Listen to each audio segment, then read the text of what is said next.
iconic building gets a new lease on life. Haddon Hall sits on Reading Road in Avondale, and for decades, the impressive red brick building with its white columns has been home to low-income seniors and disabled residents. Today, city leaders cut the ribbon on a $12 million renovation. While today marks the beginning of a bright new future for the 114 people who live here, Local 12's Rich Jaffe joins us now with what remains, though, a dark chapter in the building's not-so-distant past. This place is somewhere we are very familiar with in the news business, right, Rich? That's exactly right, Cammie. And this morning's event was a great step forward for Haddon Hall. But another step needs to be taken. A killer needs to be caught.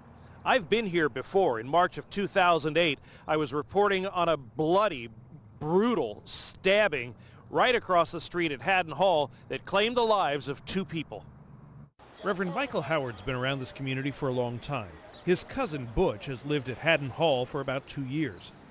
Michael says he still worries about the unsolved double murder that terrified this community in 2008.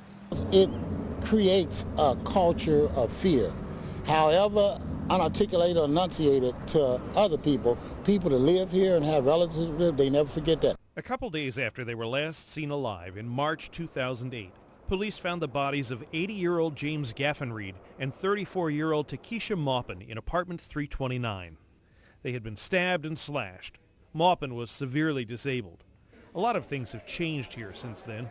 Residents now have electronic lock fobs to open doors, much like the ones used on cars. There are surveillance cameras, too, with monitors in the manager's office. Police officers also stop by on a regular basis and walk the hallways. Stephanie HALE has lived here for 20 years and is very happy with the changes. You know, we all know that, in Avondale, any building, the security is a must. But here it's been excellent with the different, security and the police officers who have been very, very friendly here. It's just been a wonderful experience for me and for all the elderlies. But people still remember and worry about what happened to Gaffenreid and Maupin. According to police, there were no signs of forced entry and nothing was taken from the apartment. For residents, police, the prosecutor, and the attorney general, it remains a troubling but cold case.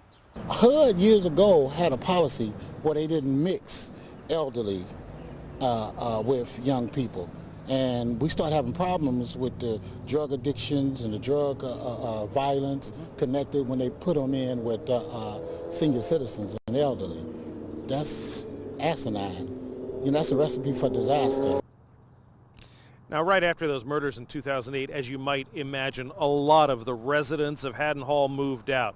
The good news is, with all the positive changes in the last few years, they only have one vacancy right now, and I doubt that one will last very long.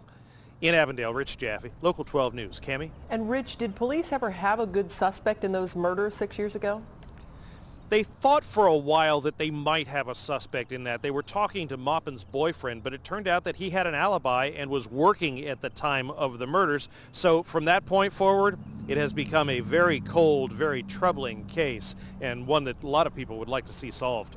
All right, Rich Jaffe, thank you. And as Rich mentioned, the double murder is considered a cold case, but Cincinnati police are still interested in solving it. So if you know anything about the murders of James Gaffenreid or Takesha Maupin, call Crime Stoppers. That number is 352-3040.